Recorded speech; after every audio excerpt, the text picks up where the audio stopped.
Hello, Jester Good here, and today we're taking a look at the LEGO Star Wars 2000 set, which is the Bwing at Control Center, which retailed for $30 back in the day. It looks like $35 at this place. Has 338 pieces and 2 minifigures. Alright, let's open this sucker up. And slide out this box. Even though it's only $30, I mean, this is a pretty big box for a classic set. And you can see all the little pieces and the instructions right here. Here's the Bwing pilot, which has that face that was used a lot in the later 90s town sets, early 2000s. Nice torso that only appears in the 2006 Bwing. Also a very cool helmet. I love how that came out. Even though it's not really accurate to the Bwing helmet in the movie, I believe, it still looks fantastic. Here's the Rebel Technician, which I have taken a look at in Throwback Thursdays before. I love that torso. I like how he uses the pirate face, and also the hat in tan is always nice to get. Here's R5D4, which appears in many other sets. Actually, really nice printing on this. It's not like misaligned or anything like that, so really appreciate getting a good print for this dude. So while there's a lot of little side builds, first we'll take a look at the Bwing itself. So here's the Bwing in its landing position. I would have it standing up right now, but there's actually no way to make it stand up on its own. You really gotta swoosh it around yourself. Either way, you can see there's the cockpit right here, which of course you could lift this part up and fit the Bwing pilot inside. There's actually a little bit of a printed part right here, which is used in various parts of the set, so you get a few of those in there.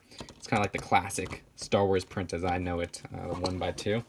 And what's cool is you could actually rotate the cockpit just like this, and it rotates all on its own, and that's going to be really cool. And positioning it, which I'll show it in flight mode in a little bit, there's this printed 2 1x4s right there, and this middle section doesn't really have anything you can move apart or any hidden little compartments. I thought maybe there would be, but nope, nothing.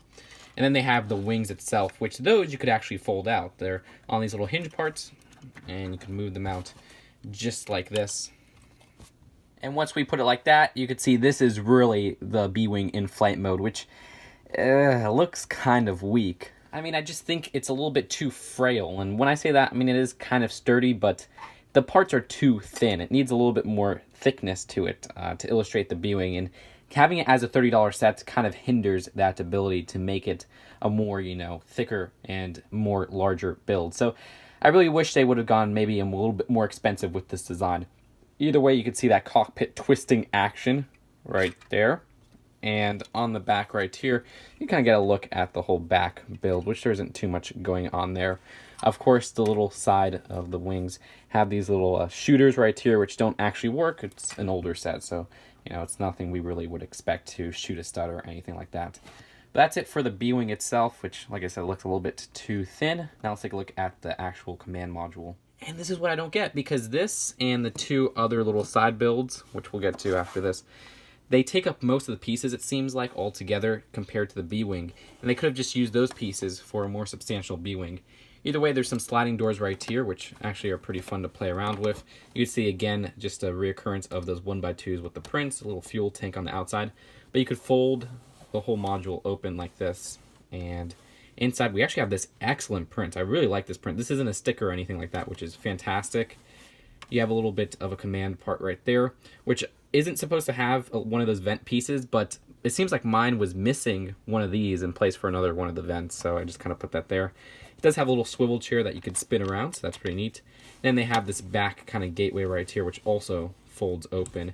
You can see right here they have a pair of binoculars and also this little walkie-talkie, which keeps sliding out for some reason. I've never had this problem where the little handle of the walkie-talkie is too thin. But like I said, you could expand this if you want and kind of have different designs on how you want to display it. And the 2 other builds are just this little repair vehicle, which seems to have maybe like a little laser and a laser. You do have a little seat that you could fit a minifigure on with a control switch, and this back part right here, which connects. And then they have this little kind of tool section, which also has another one of those 1x4s that was on the Bwing with that nice print. And you can see they use one of those tool kind of circles that you punch out all the tools. Very simple, but still it works pretty well. That's it for the builds. Now let's take a look at the packaging and then the final verdict. While we already took a look at the front of the box, the back does have some little play features and some alternate builds, which are also shown at the back of this instructions. And those builds, that looks like almost like a training weight room or something. That just doesn't look like a substantial ship. Now, the instructions do have something really interesting, which is a comic, which I haven't really seen for one of these older Star Wars sets yet. You could see how it starts right here. I'm amazed at the front of the box they didn't advertise like a comic or anything. But it actually has some really good illustrations, and I like how that came out. And they have just little side, the alternate builds, they have little side profiles for us. They really went all out with these alternate builds.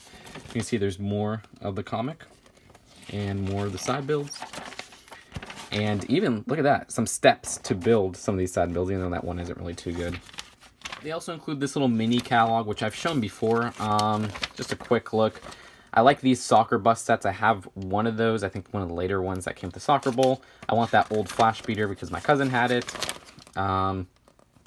New for July 2000. You can see some Dino Island stuff, some spaceport stuff, the X-Wing, which is pretty cool. I love this train station, and also this looks cool too, Train Wash, which says not available in stores. And you even got a little bit of a Belleville set that it seems to be a direct-to-consumer set too, where it says Mill Me the Fairy. I haven't seen that before. The Rock Raiders set, which I actually did review on a Throwback Thursday. I want that Ninja one, but the Ninja sets are so overpriced. I'm not talking about Ninjago. I reviewed that. I want that a lot. So that's it for all the promotional material. Now let's take a look at the final verdict. So overall, I wish I could say this nowadays, but this LEGO Star Wars set needed to be more expensive. If it was more expensive, they could have expanded upon the Bwing, or they could have just nixed all these side builds, which do have their own parts that look good, but I think altogether, they look kind of weak, especially without the roof right here. And they could have nixed those to put more pieces into the B-Wing, because I just feel the B-Wing is too small of a build. It needs more, I guess, bricks to it, and it honestly doesn't really look too good. I don't like how it doesn't really stand on itself unless you put it in landing mode. Now, of course, the next B-Wing I think was 2006, and they reused some of the pieces here, but that seems to be a better build. Hopefully I could get my hands on that so we could see which one of the two are better. But that's it for this Throwback Thursday. Not sure what next week will be. I think it might be a Fabuland one, but I'm not sure if I have any more Fabuland sets to review. But I'll see you guys later. Peace out.